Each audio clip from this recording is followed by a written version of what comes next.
जब अपने पिता घटोत्कच की मृत्यु का बदला लेने रणभूमि में पहुंचा उसका दूसरा पुत्र। आखिर कौन था घटोत्कच का दूसरा पुत्र जिससे देवता भी परास्त नहीं कर पाए थे।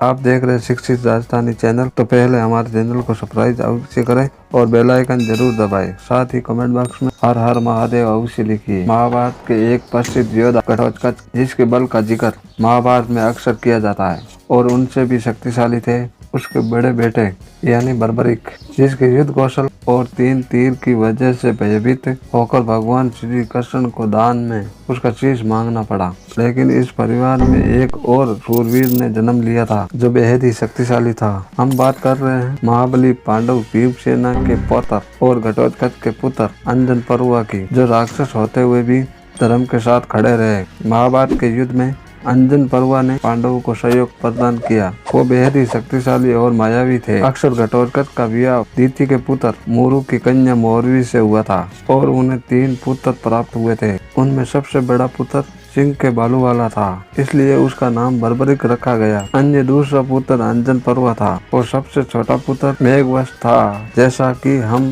सब जानते हैं कि घटोत्कच का वध बेहद ही मुश्किल था। कौरव पक्ष में कोई भी नहीं था जो घटोत्कच को मार सकता था। जब घटोत्कच ने कौरवों पर हमला किया तो आधी सेना का विध्वंस कर डाला और तब कर्ण को इंद्रदेव से कवच और कुंडल के बदले मिले वास्तविक शक्तियों का प्रदान करना पड़ा। अक्सर इसके पीछे भी भगवान श्री कृष्ण की ही लीला थी। वहीं अंजन पर्वा के बड़े भाई यानी बर्बरिक की शक्ति के बारे में भगवान श्री कृष्ण जानते थे। जैसा कि बर्बरिक ने अपनी माता को वादा दिया था कि वे हारे हुए पक्ष का साथ देंगे। ऐसे में निश्चित भगवान श्री कृष्ण को दान रूप में बर्बरिक का शीश मांगना पड़ा। इस परिवार का एक और सदस्य यानी कि अंजन पर्वा भी महाभारत के युद्ध में लड़ा था और उसने अपने पिता की मृत्यु का बदला लेने के लिए कौरव सेना का संहार शुरू कर दिया और तभी उनसे युद्ध करने रणभूमि में पहुंचा अश्वत्थामा। इन सब का वर्णन हमें महाभारत के द्रोण पर्व के अध्यक्ष 156 में मिलता है। श्लोक 63 से लेकर 99 तक इस बारे में बारीकी से बताया गया है। इसके अनुसार घटोत्कच की मृत्यु की खबर जैसे ही अंजन पर्वा को मिली, उसी समय वह तिलमिला उठा और युद्ध भूमि में जा पहुंचा। अंजन पर्वा सीधे दुर्योधन का वध करने के लिए अपने विशाल काय रथ में आगे बढ़ा, जिसे बड़े बड़े घोड़े खींच रहे थे। और तभी घटोत्कच के तेजस्वी पुत्र अंजन पर्वा ने अपनी ओर आते हुए अश्वत्थामा को देखा और उन्हें उसी प्रकार रोक दिया जैसे गिरिराज हिमालय आदि को रोक देता है। भीमसेन के पुत्र अंजन पर्वा ने उसी समय अश्वत्थामा पर कई सारे बाण छोड़े और उसके बाणों से आच्छादित हुए। अश्वत्थामा वेद की जलधारा से आवृत मरु पर्वत के समान सुशोभित हो रहा था। रुद्र, विष्णु तथा इंद्र के समान पराक्रमी अश्वत्थामा मन में तनिक भी घबराहट नहीं हुई। उसने एक बाण से अंजन पर्वा की ध्वजा काट डाली, फिर 2 बाणों से उसके 2 साथियों को मार डाला और 1 बाण से उसके धनुष को काट डाला और 4 बाणों से उसके चारों घोड़ों को बीच में से फाड़ डाला।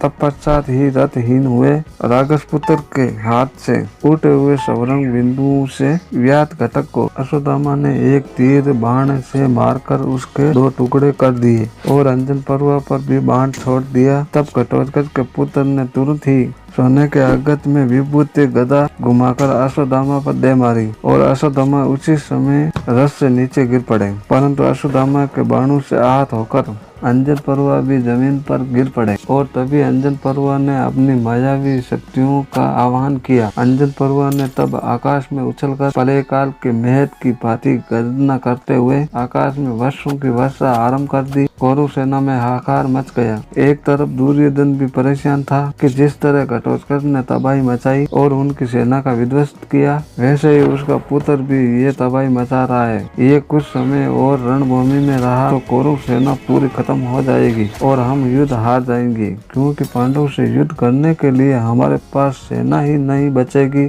तभी आकाश से हो रही वर्षों की वर्षा से दुर्योधन, कर्ण और द्रोणाचार्य सहित कई सारे योद्धा घायल हो गए। लेकिन द्रोण पुत्र ने आकाश में स्थित हुए मायाधारी घटोत्कच कुमार को अपने बाणों द्वारा उसी तरह घायल कर दिया जैसे सूर्य किरणों द्वारा मेघों की घटा को गला देता है। अंजन परुआ ने अपनी सारी मायावी शक्तियों का इस्तेमाल किया, लेकिन सभी मायावी शक्तियों की काट अश्वत्थामा के पास मौजूद थी। तभी गुस्से से भरा हुआ अंजन परुआ नीचे उतरकर अपने स्वर्ण भूषित रथ पर अश्वत्थामा के सामने खड़ा हो गया। उस समय वह तेजस्वी राक्षस पृथ्वी पर खड़े हुए अत्यंत भयंकर कंजलगिरी के समान चल पड़ा। उस समय द्रोण कुमार ने अपने मणि के तेज से मामूली से बाण को भी पशुपता से शस्त्र में तब्दील कर लोहे के कवच धारण करके आए हुए भीमसेन के पौत्र अंजन परुआ को उसी प्रकार मार डाला जैसे भगवान महेश्वर ने अंधकासुर का वध किया था। और इसी प्रकार अंजन परुआ वीर गति को प्राप्त हुए। लेकिन अब आपके मन में एक सवाल तो अवश्य आया होगा। आप सोच रहे होंगे कि आखिर कौरव सेना के सभी महावीर योद्धा ध्वस्त पड़ गए अंजन परुआ के सामने, और अंजन परुआ उसके सामने भारी पड़ रहा था। तो अश्वत्थामा ने आखिर कैसे मामूली से बाण को पशुपताद बनाकर अंजन परुआ को मार गिराया। अक्सर इसके पीछे भी एक पुरानी कथा है। कहते हैं बाणासुर जिसे महादेव की कृपा प्राप्त थी, उससे अंजन परुआ का युद्ध हुआ था। जहाँ अंजन परुआ बाणासुर का वध करने ही वाला था, तभी बाणासुर ने महादेव को याद किया और महादेव ने अंजन परुआ को रोका, लेकिन अंजन परुआ नहीं माने। अतः महादेव को अपना पशुपताद अंजन परुआ पर छोड़ना पड़ा। पशुपताद अंजन परुआ पर लगता उससे पहले ही उसकी माता मोरवी, जो स्वयं घटोत्कच की बीबी थी, उसके सामने प्रकट हो गई, जो एक शिव भगत भी थी। और इस प्रकार शिव भगत स्वयं पशुपताद के सामने आया, जिस प्रकार पशुपताद वहीं ठहर गया। इसके बाद मोरवी ने रोते हुए स्वयं भगवान शिव से अपने बेटे अंजन परुआ के जीवन को बख्शने की गुहार लगाई और उनसे जीवन दान मांगा। भगवान महादेव को भी ना चाहते हुए भी अंजन परुआ को जीवन दान देना पड़ा। लेकिन जाते जाते महादेव ने अंजन परुआ और मोरवी को एक बात बताई कि भविष्य में कभी भी मेरे किसी भी अंश से युद्ध न करना, क्योंकि अगर ऐसा हुआ तो मेरा पशुपताद पुण्य संग्रह हो जाएगा और मेरे अंश द्वारा तुम्हारे ऊपर छोड़े गए मामूली बाण हो या गदा हो, वे मेरे पशुपताद का रूप लेकर तुम्हारा वध अवश्य कर देंगे। और महाभारत के युद्ध में भी ऐसा ही हुआ। भगवान शिव के रुद्र अंश अवतार यानी अश्वत्थामा द्वारा ही अंजन परुआ का वध हुआ। आपके इस बारे में क्या विचार है? अंजन परुआ को लेकर आप क्या सोचते हैं? कमेंट बॉक्स में हमें अवश्य बताइए। क्या आप भी मानते हैं कि अंजन परुआ बेहद ही महान योद्धा थे? अगर हाँ तो कमेंट बॉक्स में अवश्य लिखिए। अगर आपको हमारी ये खास जानकारी वीडियो अच्छी लगी हो तो इसे लाइक करें, हमारे चैनल को सब्सक्राइब करें और ज्यादा से ज्यादा शेयर भी करें। मिलेंगे अगली बार एक नई खास वीडियो के साथ। तब तक के लिए देखते रहिए शिक्षित राजस्थानी चैनल। नमस्कार।